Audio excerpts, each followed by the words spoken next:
चंपा, तू कुछ बदली बदली सी लगती है। सब ठीक है? कुछ नहीं भोला, बस तबीयत ठीक नहीं रहती। भोला ने फिर भरोसा किया। शायद यही उसकी सबसे बड़ी भूल थी। रामपुर गांव की सुबह धान की खुशबू और गायों की घंटियों से गूंज रही थी। भोला और चंपा के घर से हंसी की आवाजें आती थी। दोनों का रिश्ता गांव में मिसाल बन चुका था। भोला और चंपा का घर छोटा था, पर उसमें प्यार की जो गर्माहट थी उसने उसे महल बना दिया था। भोला हर सुबह खेत जाते वक्त चंपा से हंसकर कहता, आज सूरज भी तेरे जैसा चमक रहा है चंपा। तेरी हंसी ना हो तो खेत भी सूने लगते हैं। तुम ना भोला, सबके सामने ये बातें कहोगे तो लोग चिढ़ाएंगे। अगर दिल की बात छुपाऊं तो तुम मुस्कुराना छोड़ दोगी। मैं तो चाहता हूं लोग जाने कि मैं दुनिया की सबसे अच्छी बीवी के साथ हूं।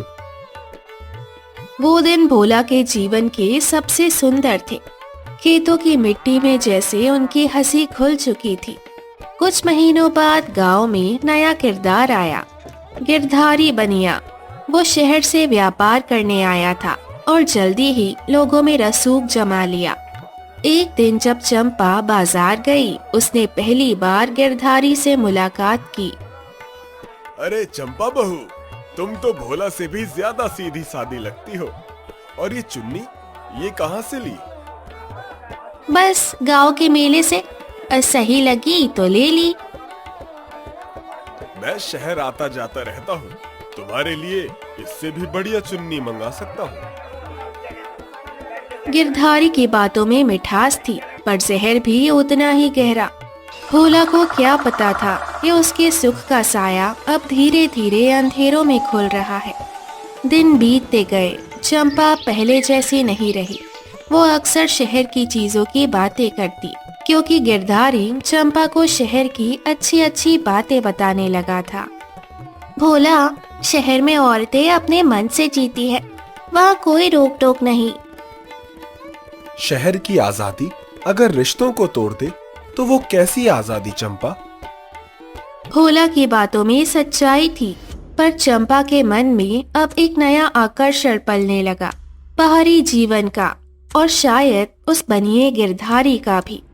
गिरधारी अब अक्सर भोला के घर आने लगा, कभी गुड़ देने के बहाने, कभी बीज के दाम बताने के लिए। भोला, अगर तुम्हें खेत के खाद बीजों के लिए कोई मदद चाहिए हो तो मुझसे मांग लेना, चिंता की बात नहीं है। आपका बहुत उपकार होगा गिरधारी जी। भोला के सीधेपन का फायदा उठाया गया। अब गिरधारी का आना जाना सामान्य बात लगने लगी। लेकिन एक दिन रुक्मणी ने ये सब देखा तो उसने चंपा को चेताया। चंपा, बनिए लोगों के मुंह में मीठा शहद होता है, पर निगाहें हमेशा जेब और दिल पर। तुम उससे सावधान रहना। रुक्मणी, तू सबको शक की नजर से देखती है, तू नहीं समझेगी। वो मेरी इज्जत करता है। इज्जत शब्द जल्दी ही लालच में बदलने वाला था। एक शाम भोला खेत से थका हारा लौटा। देखा घर में मिट्टी का दिया नहीं जल रहा था। चंपा कहीं बाहर थी। घंटे भर बाद लौटकर उसने कहा, रुक्मणी के घर गई थी थोड़ा बैठने, आजकल मन नहीं लगता। इतनी देर हो गई, मैं सोचने लगा कोई परेशानी तो नहीं। चंपा अब देर देर तक छत पर बैठी रहती। किसी को नहीं पता था कि उसका दिल किसी और की प्रतीक्षा कर रहा है। उसने मुस्कुराकर बात खत्म की, पर उस रात पहली बार भोला को नींद नहीं आई। एक रात गुल्लू ने देखा कि आंगन में परछाई हिली। उसने धीरे से बाहर देखा। ये तो गिरधारी है। और भाभी? गुल्लू चौंक गया। उसने कुछ सुना। गिरधारी कह रहा था, बस 2 दिन की बात है, फिर हमारी नई जिंदगी शुरू होगी। गुल्लू अंदर भाग गया, लेकिन उसने ये बात भोला को उसी समय नहीं बताई। 2 दिन बाद भोला और चंपा खेत पर साथ गए। कुछ दिन बीत गए। एक दिन भोला ने चंपा को गिरधारी से बात करते हुए देखा चौपाल के पास, लेकिन उसने नजरअंदाज कर दिया। लेकिन एक दिन गुल्लू ने भोला को बताया कि उसने चंपा को गिरधारी के पास देखा था। भैया, कल मैंने भाभी को गिरधारी के साथ हंसते बोलते देखा। वो लोग बहुत करीब बैठे थे। कुछ तो गड़बड़ लग रही थी। क्या कह रहा है तू गुल्लू? चंपा ऐसी नहीं हो सकती। उसने मेरी हर मुश्किल में साथ निभाया है। भैया, मैं झूठ नहीं बोल रहा। अगर भरोसा नहीं तो आज शाम खुद देख लेना। भोला के मन में तूफान उठ गया। शक की आग धीरे धीरे विश्वास की दीवार को तोड़ने लगी।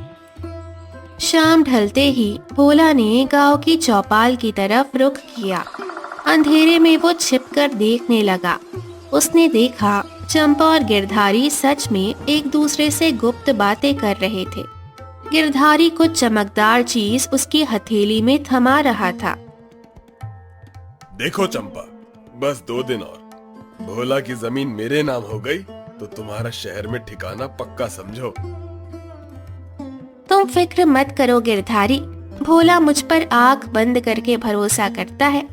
मैं संभाल लूंगी सब कुछ। भोला के कदम वहीं जम गए। उसका दिल जैसे किसी ने निचोड़ लिया। भोला रात भर सो न सका। उसे लगा कि या तो वो सपना देख रहा है या उसकी दुनिया बर्बाद हो चुकी है। जिस पर मैंने जान लौटाई वही मेरे पीछे खंजर चला रही है। कहाँ गलती की मैंने, हे भगवान। सुबह जब चंपा ने भोला से बात करनी चाही तो वो कुछ नहीं बोला। बस उसकी आंखों में अब भरोसे की जगह राख रह गई थी। सुबह वो पंडित रमेश के पास पहुंचा। पंडित जी, अगर अपनी आंखों से कुछ ऐसा देखो जो दिल तोड़ दे, तब क्या करना चाहिए? पहले यकीन मत करो, फिर सच्चाई की तलाश करो। क्रोध में किया निर्णय हमेशा पछतावा लाता है। भोला ने सिर झुका लिया और सच्चाई की परतें खुद खोलने का निश्चय किया। अगले दिन गांव में हाट था। भोला ने जानबूझकर चंपा को कहा, आज मैं देरी से लौटूंगा। रात होते ही चंपा गिरधारी से मिलने निकल पड़ी। लेकिन चंपा को ये नहीं पता था कि भोला और गांव का थानेदार चौहान झाड़ियों के पीछे से उनकी सारी बातें सुन रहा था। कल साइन हो जाए तो आधी जमीन हमारी, फिर मैं तुम्हें शहर ले जाऊंगा। और भोला? उसे तूने आंसू दिखा दिए, बस वही काफी है। ये सुनते ही भोला की आंखों में आंसू भर गए। लेकिन उसने खुद को संभाला। वो जानता था अब वो दूसरों की नजर में नहीं बल्कि सच्चाई की अदालत में खड़ा है। अगली सुबह पुलिस आई और गिरधारी को पकड़ लिया। सबूत सारे थे।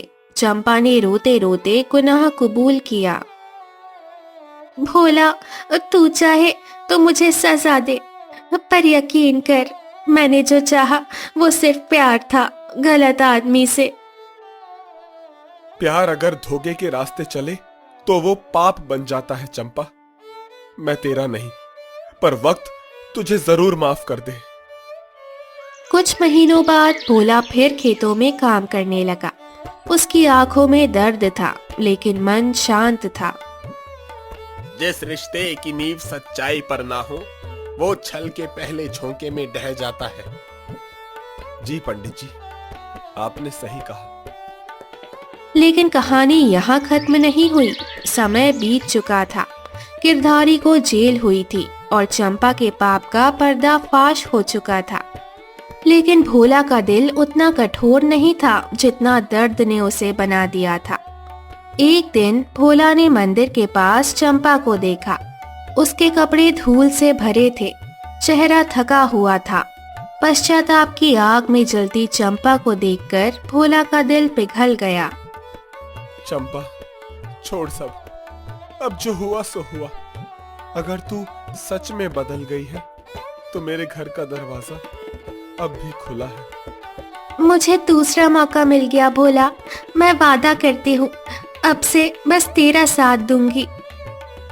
गांव के लोग चकित थे। कुछ ने भोला की दया की प्रशंसा की, कुछ ने इसे कमजोरी कहा, पर भोला को लगा प्यार में माफी शायद सबसे बड़ी ताकत होती है। धीरे धीरे चंपा घर लौटी। उसने घर की सफाई की। मिट्टी का आंगन फिर महकने लगा।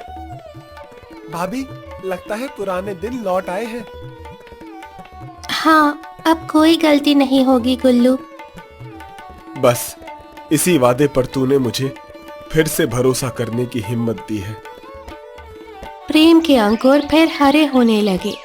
कभी कभी भोला चंपा को देखकर मुस्कुरा देता और लगता उसकी आत्मा फिर रोशनी में लौट आई है।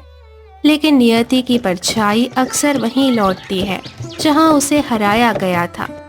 गिरधारी की गिरफ्तारी के महीनों बाद ही वो जेल से निकल गया। एक दिन शहर से एक नया व्यापारी गांव आया, लाला रमणी लाल। कोई नहीं जानता था कि ये गिरधारी ही था, बदले हुए नाम और भेष में। एक दिन गांव के चौराहे पर चंपा ने उसे देखा और पल भर में ही पहचान गई। इतने सालों में बदली नहीं तुम चंपा, बस भोली बनकर वापस आई हो। तू यहाँ क्या कर रहा है गिरधारी? मेरा जीवन पहले ही बर्बाद कर चुका है। मैं गिरधारी नहीं, रमणी लाल हूँ, और इस बार सौदा तेरे दिल का नहीं, तेरे पति की जमीन का है। चंपा डर गई। उसने मुंह फेर कर जाने की कोशिश की, लेकिन गिरधारी की बातें उसकी आत्मा में गूंज गई। दिन बीतते गए। चंपा के भीतर फिर उथल पुथल होने लगी। गिरधारी जैसे उसकी जिंदगी के पुराने पापों की छाया बन गया था। चंपा, तू कुछ बदली बदली सी लगती है। सब ठीक है? कुछ नहीं भोला, बस तबीयत ठीक नहीं रहती। भोला ने फिर भरोसा किया। शायद यही उसकी सबसे बड़ी भूल थी। रुक्मणी एक दिन चंपा से मिलने गई। वहाँ वही रमणीलाल पहले से बैठा था। चंपा, ये वही है जिसने तेरा घर तोड़ा था। अब फिर क्यों मिल रही है? मैं बस ये चाहती हूँ कि मेरा पुराना गुनाह मिट जाए।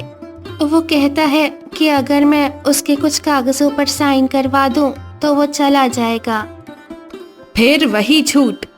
ये आदमी कभी नहीं बदलेगा, और तू भी नहीं अगर आज फिर धोखा देगी। कुछ दिनों बाद भोला ने देखा उसकी जमीन के कुछ कागज फाइल से गायब है। गुल्लू, किसी ने हमारे खेतों के कागज निकाले हैं। क्या तूने देखे? नहीं भैया, पर कल रात भाभी उस कमरे में थी, कह रही थी कि साफ सफाई कर रही हैं। भोला का चेहरा स्याह पड़ गया। उसने शांत रहने की ठानी। उस रात उसने आंगन के बाहर ध्यान लगाया और देखा चंपा धीरे से एक झोले में कुछ कागज लिए निकल रही है। वो उसके पीछे गया और झाड़ियों के पीछे वही रमणीलाल मौजूद था। बहुत अच्छा काम किया चंपा, बस इन पर भोले के दस्तखत चाहिए, फिर शहर में तू मेरी पार्टनर बन जाएगी। मैं ये सब फिर नहीं कर सकती गिरधारी, ज़मीर अब ताने देता है। तो भोला के साथ सरती रहे। तुझे शहर चाहिए या खेतों की मिट्टी? ये सुनते ही भोला सामने आ गया। इस बार उसके चेहरे पर आंसू नहीं थे, सिर्फ एक शांत क्रोध था। चंपा, तुझे दूसरा मौका मैंने तेरे बदले हुए चेहरे पर यकीन करके दिया था, पर तूने वही चेहरा फिर मुखौटा बना दिया। भोला, बस इस बार माफ कर दे, मैं डर गई थी। डर बार बार बहाना बन सकता है, पर भरोसा नहीं। थानेदार चौहान को बुलाया गया। गिरधारी को दोबारा गिरफ्तार किया गया। गांव में चर्चा थी। अब भोला की माफी का भी अंत हो गया। चंपा खुद अपनी नजरों में गिर गई थी और चली गई, ये वचन देकर कि अब वो कभी किसी की जिंदगी में झूठ बनकर नहीं आएगी।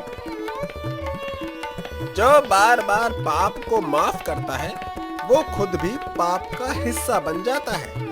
भोला ने देर से सही पर न्याय किया। चंपा के जाने के बाद भोला ने अब किसी को दोष नहीं दिया। प्यार एक फूल है जो समझ से सजे तो सुगंध देता है और लालच से छुए तो जहर बन जाता है। और उस दिन से रामपुर में ये कहावत चल पड़ी, माफी अगर सच्चे पछतावे को ना पहचाने तो वो खुद नया धोखा बन जाती है।